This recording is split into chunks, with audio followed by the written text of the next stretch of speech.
there, welcome to the most anticipated first season and episode of the Zongo Dream podcast show.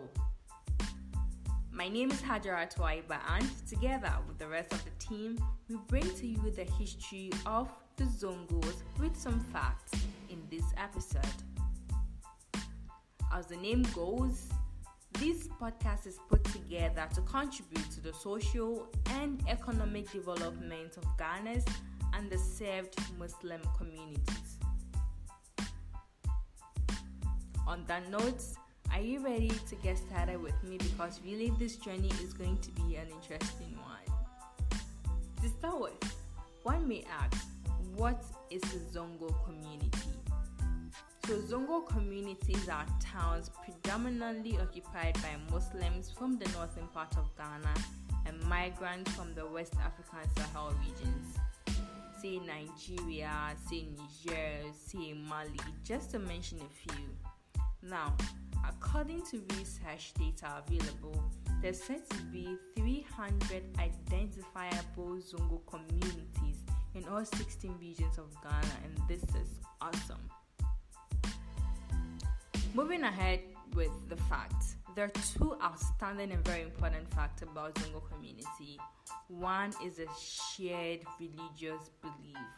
So 99.9% of people living in Zongo communities are Muslims. Yes. One, they believe in Allah subhanahu wa ta'ala. Two, they believe in the Prophet Muhammad, peace be upon him. Three, they believe in the Holy Quran. And the second most outstanding fact about Zongo community is the shared language, the lingua franca. So in every Zongo community in Ghana, there is one particular language that stands out, and that is the Hausa language. It really does not matter your tribe or where exactly you come from. For instance, I am a Zabarma native. My parents, my grandparents, my great-great-grandparents are from Niger, and I speak Zabarma. However, I grew up speaking Hausa language. So one of the things that is really outstanding is that people speak Hausa. Even those that are not Muslims living in these communities are able to speak good Hausa, and this is one of the things that really stands out for me about my people, really. So, to the history of the Zongos, how the Zongos came into being, especially the first Zongo to be established in Ghana. I like to put a disclaimer out that these are research work I put together, scholarly research works that I put together to come up with this history. And so should you go back to your roots, should you come from a Zongo community, or should you have somebody who's lived there before, the story might differ a bit because each tribe have their own version of the story. So a disclaimer. Well, in the 1800s, there's said to be the largest arrival of migrants in Ghana. Yes. The Fulani migrants were said to have tended for cows, whereas the Hausa and the Zabarma migrants were said to have traded along the West African sub-regions, and this is really interesting to know. So once upon a time, there's said to have been the arrival of two Hausa settlers who came to Accra purposely to spread Islam to the people of Accra. These two settlers are by name Malam Naino and Malam Garba. Like I said earlier, these are scholarly works I put together, so should you go back to the roots, they might be a little bit different. So Malam Naino and Malam Garba, who came to Accra to spread Islam, they rented a place to stay in Jamestown, Gamashi. And then it was said that in the year 1881, they were able to secure land from the chief and elders of Jamestown to establish the first Muslim settlement in Ghana. To me, this also stands out for me really, that the first Muslim settlement was established in the year 1881 in Accra. And up to these days, this community is still there, and it amazes me how people are occupying this space, and the culture and everything is so intact and very rich. So once this area was given to Malam Naino and then his associates to have the first Muslim settlement, we had a lot of tribes coming together to live. We had the Subremesi Chamai people came to live there. We had the Fulanis, we had the Kolomis, we had the Moshi. Just mention them, everybody. However, there was one chief that was overseeing the affairs of all the other tribes, and that happened to be Malam Naino. However, after his passing, there said to be a discourse where each tribe was encouraged to bring or select a leader to lead that particular tribe. So instead of just one leader leading all other tribes, each tribe had a leader to lead. So the Zaramas selected their leaders, the Fulanis did the same, the Hausa also did the same. However, within the Hausa tribe, there said to be this brewing disagreement and confusion because it was alleged, disclaimer, it was alleged that some part of the Hausa tribe were not in agreement of the leader that was selected. It is said that the selected leader was named Alaji Kadri English was worthy, and then he used his worth to influence people to get him selected.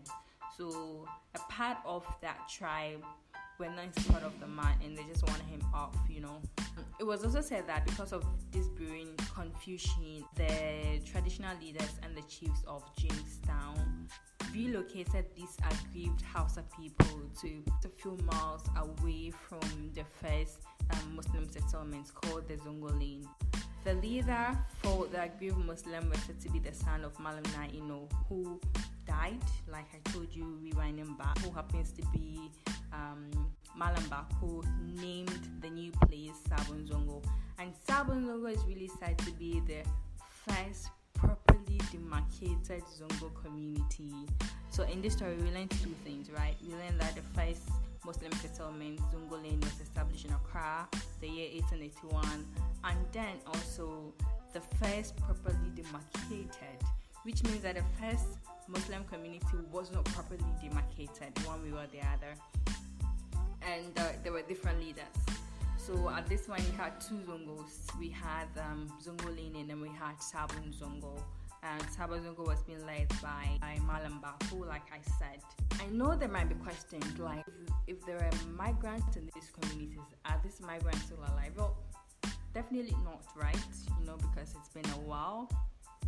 However, I like to talk from my point of view, or from where I come from, because my grandmother came to settle in Ghana with her husband, my grandfather, and so they moved to Sabon Zongo and then to Town County Line. My grandpa is not alive, my grandma is definitely alive. So the migrants that came to settle in these communities are mostly not alive, and may Allah be pleased with your souls. However, they really give birth here. They raise their kids, their wards, and these wards are now like grandparents to younger girls and boys like myself.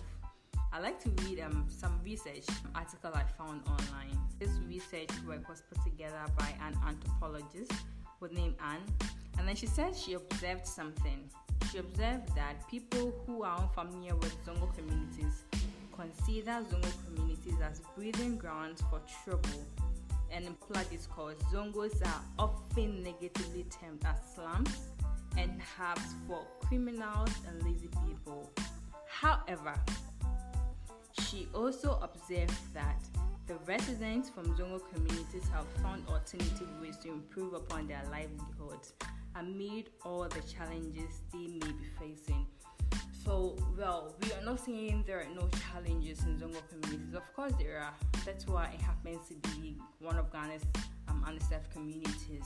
Just as we have Choko and the rest, these communities lack resources and basic things they need to thrive. Of course, there are challenges. Of course, there's just so many stereotypes and all of this stuff. But what really stands out for me from this lady's research work is the fact that she noticed all of these things, and she noticed what people that are not familiar with Zongo communities are saying. However, she's also noticed how people from these communities have been able to thrive and to improve upon their livelihoods. I know there are amazing people that have grown from Zongo communities, and they're doing crazy and amazing things at the moment.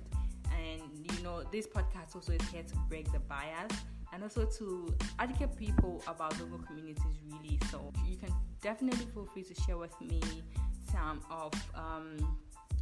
of the stereotypes we've had people see about us. And what stands out for me is the fact that majority of us really have been able to turn around these issues and situations to improve upon our lives and to empower others, and then to be there for people. So that brings me to the end of this podcast season. I told you it's going to be so amazing.